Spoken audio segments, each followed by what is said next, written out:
This is Democracy Now!, democracynow.org, The War and Peace Report. I'm Amy Goodman. And I'm Juan Gonzalez. Welcome to all of our listeners and viewers around the country and around the world. Today, we spend the hour looking at a damning new report that reveals how U.S.-led airstrikes against Islamic State militants in Iraq have killed far more civilians than officials have acknowledged. An on-the-ground investigation by the New York Times Magazine titled The Uncounted found the actual civilian death toll may be 31 times higher than the U.S. is admitting.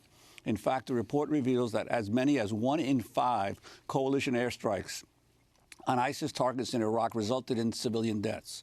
The reporters write, quote, "In terms of civilian deaths, this may be the least transparent war in recent American history." The investigation comes as U.S. military officials continue to insist coalition bombing in Iraq has been precise in hitting its targets. This is Army Lieutenant General Stephen J. Townsend. I reject any notion that coalition fires were in any way imprecise, unlawful, or excessively targeted civilians. I would argue that this is, I believe, the most precise campaign in the history of warfare. And we have gone to extraordinary measures to safeguard civilian lives. But the New York Times investigation reveals many of the American-led airstrikes against Islamic State militants actually killed civilians. One of the survivors they interviewed, Bassem Razzo, described a coalition airstrike on his home in Mosul, Iraq in 2015, in which his wife, daughter, brother, and nephew were killed. Video of the strike on his home shows a target hit with military precision. Well, today we're joined by that man, Bassem Razzo. He's joining us from Erbil, Iraq, via Democracy Now! Video stream. We're also joined in our studio here in New York by the 2 reporters who co-authored this New York Times investigation headlined The Uncounted. Asmat Khan is an investigative journalist and a Future of War Fellow at New America and Arizona State University. And Anand Gopal is an assistant research professor at Arizona State University and the author of No Good Men Among the Living. I want to start off in Erbil, Iraq, with Bassem Razzo. Bassem, that's not actually your longtime home. You lived in Mosul until 2015. Can you describe what happened on that fateful night when your home was hit by a U.S. airstrike? Good morning, Amy. Thank you for having me on your program.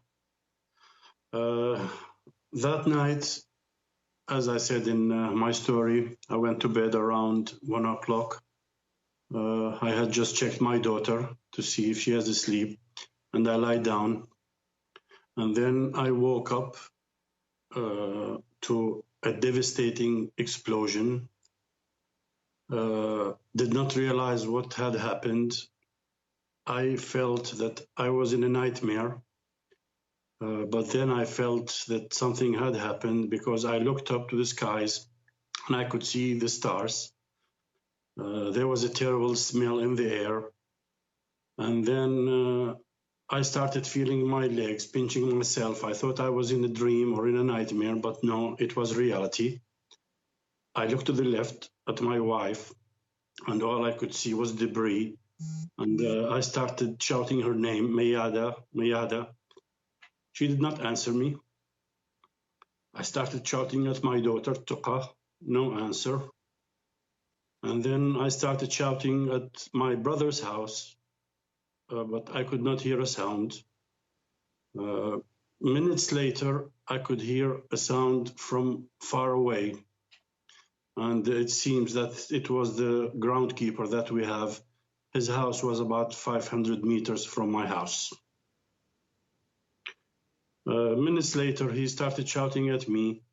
He said, Uncle Bassem, I'm coming, but I need to get a ladder so I can climb up. Are you okay? I said to him, his name is Saad. I said, Saad, please help me. I think I'm very hurt and something is broken. I cannot move. I had tried to stand up, but I fell down.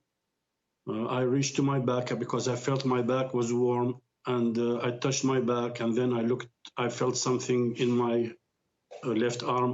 Something was warm, and it was blood. My back has been injured.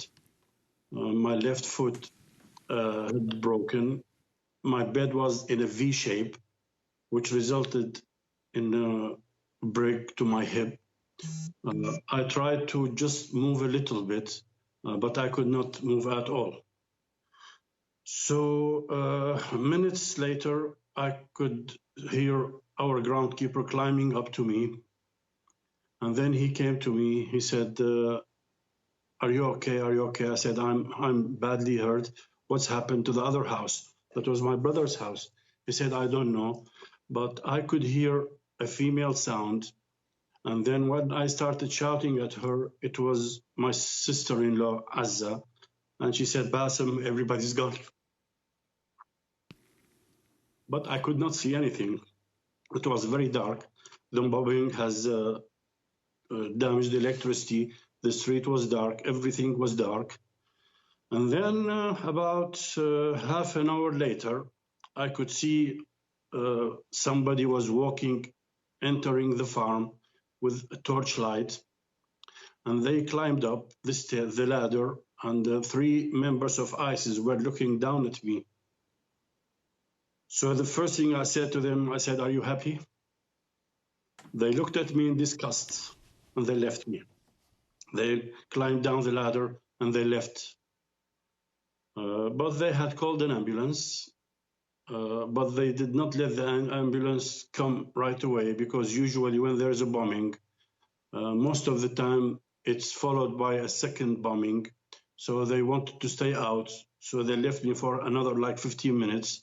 And then when they could hear that the planes were out of the sky, they ordered the ambulance to enter my farm.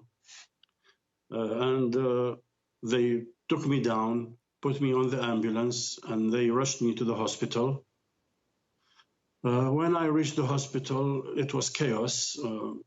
I was disoriented. I don't know what was happening. I was in pain. And then I looked around, and I could not know anybody. It was all ISIS members. But some person, he tapped on my shoulder. He said, Uncle Bassem, don't worry. I know Yahya, my son. He said, I will be here for you. Don't worry, don't worry. So he started rushing me. He cleaned my wound in my back. They did some x-rays for me. They did a CT scan they were afraid that I have like a brain damage or hemorrhage. Thank God I did not have anything. They put a cast on my left foot. And then I woke up the next morning around 10 with my brother-in-law and another friend. And they had told me what just happened. They told me that all my member family are gone. Bassem Raza, our deepest condolences to you and your family. I wanted to ask you, you mentioned that your brother's house was next door. How many total members of the family were in both houses, and how many survived, and what kind of injuries did they have? Okay, in my house, it was me, my wife, and my daughter. 2 lost their life, my wife and my daughter.